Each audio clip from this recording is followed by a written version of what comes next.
Hello and welcome back to yet another Football Impact video. It's the Natural here, doing it like we always do, talking about everything that happened this week in the world of football. The Bundesliga is back this weekend after its brand new season. Looking forward to some great Bundesliga goals and action. Don't forget to subscribe and click on that notification bell to know my other videos are up. But we're going to start off with the best game of the weekend, which was Napoli's 3-2 win against AC Milan. It was a cracking game. It could have finished any scoreline, but Napoli found a way, just like they did last weekend against Lazio, a way of winning a match. Full of positives, Napoli had this game. All the negatives, Milan had. They were 2-0 up, and honestly, you're 2-0 up. What do you do? And I don't know what Gattuso told his team half time. We're leading the game.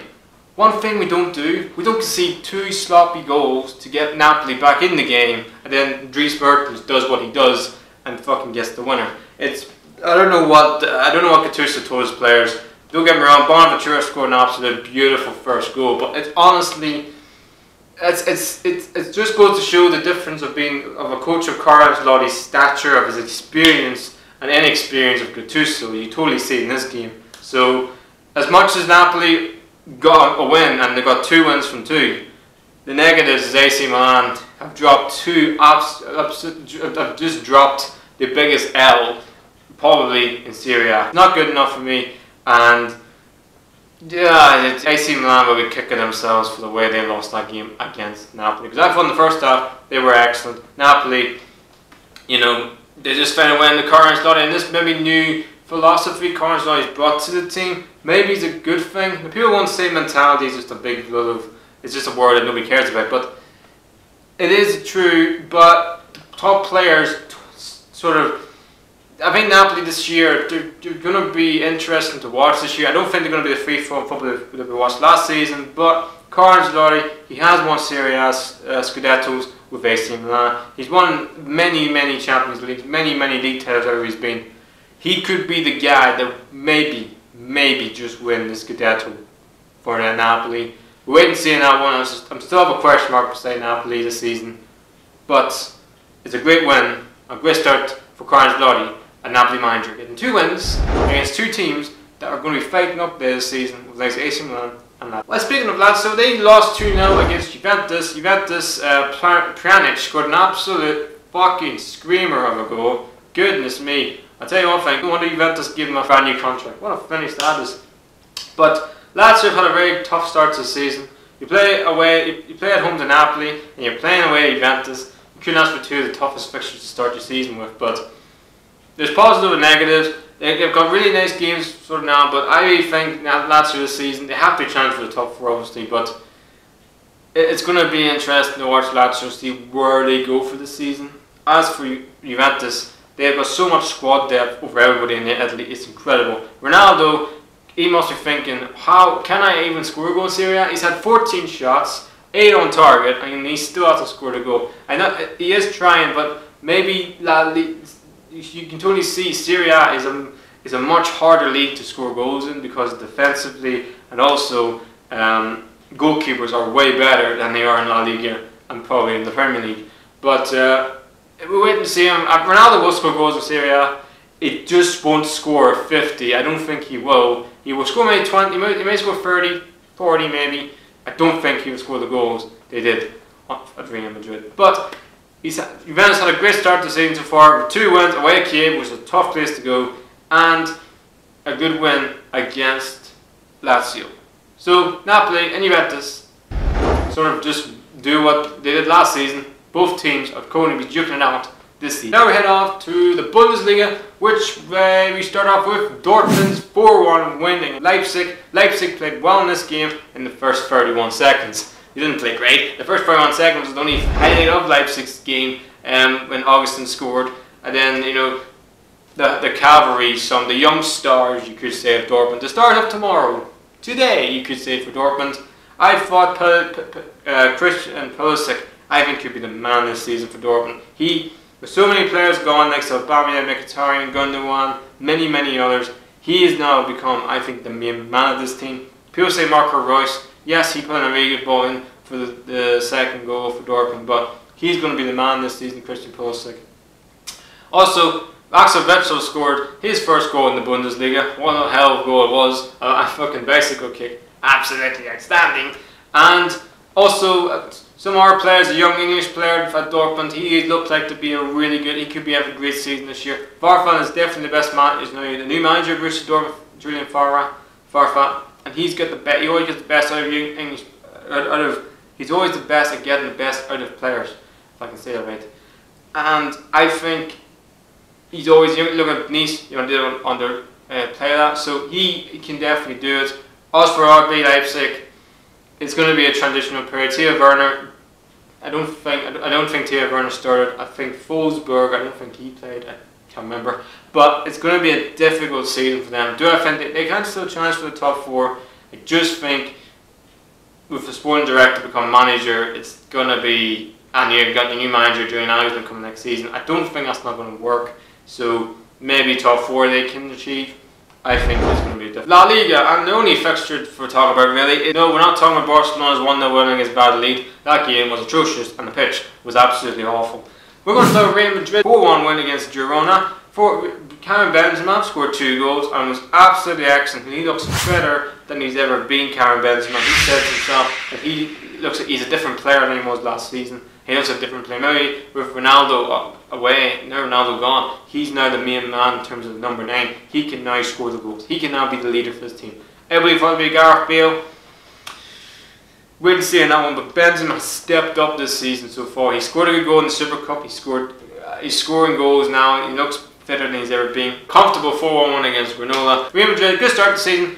Enjoy Barcelona at the top with 6 points. Now we're on to the Premier League, and we're going to pick it off with Wolves' impressive 1-1 draw against Manchester City. Wolves were excellent in this game. Man City weren't the best. Sergio Aguero hit the post and the bar at the end of the game from the free kick. They could have had a penalty, Man City, from Sergio Aguero and David Silva. For me, if they were given, they would have been soft. The biggest talking point is VAR. Should VAR be in the Premier League? And Boy's hand was never a goal. If that ball didn't touch his hand, it would never have been in the net and went out for a goal kick. But I was really impressed with, and also Laporte got an equaliser, a good header. I was really impressed with Jarmantinho and Ruben Neves. I think they look like a really good partnership this year. And Jarmantinho, I thought, was man of the match. He crossed the ball in for the goal. He also was so solid in that midfield. His experience in that midfield is going to be really important for them this season in the Premier League. Ruben Neves is impressing me every single time I watch him. He has got so much ability, and I think if he keeps this performance up, he won't be at Wolves for very long. No Wolves fans are going to slate me, but he is so good. Honestly, his passing, his movement, the way he hits a ball is absolutely incredible, because he's just that good. He's a Champions League player for me. He's one of the top 6. He's a top 6 player for me. He can easily play for any of the top teams in the world. He's that good. So a good 1-1 draw. Man City. Pep said they got Wolves deserved, they were the better team, and the Wolves were the better team. Sort of a little, but I don't see Man City destroying the league they did last season. I think the title will be much closer this year because Liverpool got a 1-0 win against Brighton this weekend. So it's going to be tighter this year, but I don't see City literally breathe passing teams this season. But it's not a bad sort of result for Man City, because they had 7 points for 3 games last season and they won the league. So it is what it is. Wolves got a good point, 2 points for them, and they probably should get momentum and get their first win very soon. Speaking of first wins, we on the Fulham after our 4-2 win against Burnley. Mitrovic was the best player in this game. He scored 2 goals and was involved in the 3rd goal, where Andre Sherwood to get the 4th. So he was the man in this game, and it pains me as a Newcastle fan watching Mitrovic, because I knew he could have been a player for Newcastle. He could have been an outstanding number 9 for us.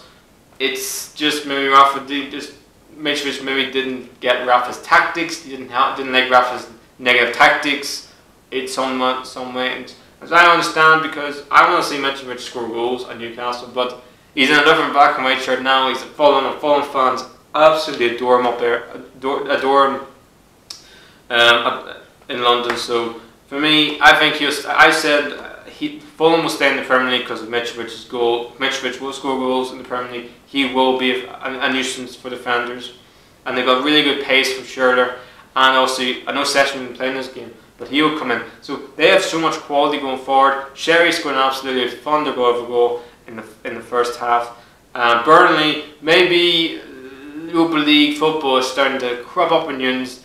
Maybe you should not forget. I know you want to be in Europa League because it'd be great for them, but going to big European nights. But I just think being in Europa League for Burnley, their squad isn't the best. They didn't really invest a lot of players in that squad apart from Joe Hart and a couple of other players. I just think squad depth, if they're in that Europa League, could be different between them getting relegated and them staying in the Premier League. I don't think they're going to finish top 7, but I do think it's going to be a struggle for them. Move on to Inter, their 2-2 draw against Torino. 2 points drop for Inter. They were 2-0 at half time, and Torino came back in the game thanks to Belotti's header. And they got a late-ish goal at the end. Inter Milan on Spalletti. It's going to take time for those players to gel. We'll probably wait to see what Nangola will bring to the team this year, because maybe it will be a different type of midfield player what Inter haven't had probably since they won the Champions League with Jose Mourinho. So Mario Kari is going to be the man this season for scoring goals, but defensively I still think you get this team. I know they bought a new guy from Lazio, the new defender. He scored his first goal this weekend against Torino, so we wait and see on that. I think Inter top 4 is going to be the minimum for them this season. Maybe doing well in the Champions League, but it's going to be it's probably going to be another season or 2 before we see Inter fighting with the likes of Napoli and Juventus. I expect them to have a better season than last season. Belotti is going to be the man for goals. I just think Torino maybe are a selling club right now because they've sold a lot of good players over the years, and I know they've kept Belotti. I don't think they'll keep Belotti for maybe next season. Now the last Premier League game was really Arsenal against West Ham. 2 teams that massively needed 3 points. Massively needed 3 points. If Arsenal didn't win this game, there'd be a lot of sort of people knocking on that door saying, come on, you all pressure on Emery because he needed a result. He needed a result big time. He got a good result. They weren't the best in the first 2. They were 1-0 down this game thanks to Ananovich. Then Arsenal got back in the game thanks to sloppy defending from West Ham. Bellerin with an unbelievable ball. Who I thought was between him and Monreal, who was the best player, who was probably man of the match. I'll give it to Bellerin. I thought he was excellent, even though defensively he wasn't the best. But it's going to take time for this Arsenal team to get better defensively because they're playing a different style than they did last season under Arsene Wenger. So, but I thought he was excellent. The second goal for Arsenal again was bad defending, and the third goal from Danny Welbeck. Again, it's just more pressure going, and West Ham are they didn't know what to do. West Ham, they had chances. West Ham to get West Ham should have drew this game, but they didn't. They weren't clinical with their chances. West Ham, and Ananovich had big chances, even though he scored. Felipe Anderson had a chance. Hernandez had a chance. Many players had chances. They just weren't clinical on the day. Arsenal get their first win of the season under Unai Emery in the Premier League, and maybe this will sort of kickstart their season. Ozil didn't play in this game. There's very speculation he had a bust up in Unai Emery. People say he was not playing due to illness. I'm not buying that. I think I said last week they play Mkhitaryan or Ozil. You can't play both of them. One of them has to be dropped, and as it stands right now, it is Mesut. Gladbach got a 2-0 win against Leverkusen. A great start to the season for them, and Pella, who looks like to be fine. Gladbach have finally found a number 9. They haven't had number 9 for such a long time, and it looks like he's going to be the guy who scores goals this season. And I think they have a good season this year. I think they'll be challenging for the top 4. I think they're going to have a better season than last season because I think now there's 12 goals in their team. Yes, Torgan has got creativity, but I think he doesn't score a lot of goals. He's not going to score 20, 30 goals, Torgan Hazard, but he is going to chip in with goals this season. So I think they're going to have a better season. As for Leverkusen, that's a sort of a stumbling block in their first game of the season. It's a tough place to go, Borussia Mönchengladbach. It's a tough place to go there at Borussia Park. So it's going to be, these 2 teams are going to be fighting for the top 4 this year, along with RB Leipzig. It's between them and maybe Hoffenheim. And the last game to talk about is Dijon's 4-0 win against Nice. Patrick Vieira must be thinking, why did I take the Nice job? Why did I take this job? I was absolutely loving life in New York City, and he's thinking, can I go back to New York City? I mean, he must be thinking that because Nice, I don't think have happened in the first 3 matches. I don't think they've won a match yet, which is worrying. But last season they had a horrific start to the season as well. So yeah, you don't really know what to make of Nice this season. They sold their best player Pella, but they kept Balotelli for this year. See how that goes with him and Vieira. Everybody's saying that they're locking heads, not happy. They're spitting the dummy out of the pram, you could say. But Dijon, he was just smashing Dijon up there with PSG at the top of the league. PSG won this weekend quite comfortably. Can't Dijon win the league? Not really. I think they're going to a top 8, top 10 finish. Yeah, it's on the cards for them this year. They've had a great start to the season. You have a cracking 4-0 win away at Nice. Not a bad result. Now in this segment I like to call this the later note, where we talk about a lot of things and see things that I thought I'd never seen in my life. Like last weekend when somehow the Bristol Rovers at halftime through Babe Station. I love that. This week we're going to talk about Norwich City. Here's something I never thought I'd talk about Norwich City in the Championship. But they were playing Leeds United, and that's not due to Leeds United who are smashing it right now in the Championship, and Bielsa's football is absolutely phenomenal to watch. It's all down to this away dressing room, really, doing it pink. Why would you... And the people think, oh, it intimidates them. Mate, if I go in an orange dressing room and it's pink, that will intimidate me more to beat that team. I don't know where Norwich are in the league. I don't know if they've won a game at home this season. Maybe they have, maybe I haven't got a clue, but that doesn't intimidate you. That single-handedly will piss me off. That's like going into a fight and someone putting, oh, you're going to lose. That will intimidate me to kick your ass. So to me, I don't get it. It's completely stupid having a dressing room away pink. I just don't get it. It's completely bonkers to me. But we wait and see if it works for Norwich. If it gets them in the Premier League, then they say, well, it worked. So far, I don't think it has. So it's just complete utter ridiculous. That's the end of the Football Impact for this episode. Hope you guys are having an amazing day. Don't forget to like and subscribe the video. Anyway, please like, subscribe, the natural.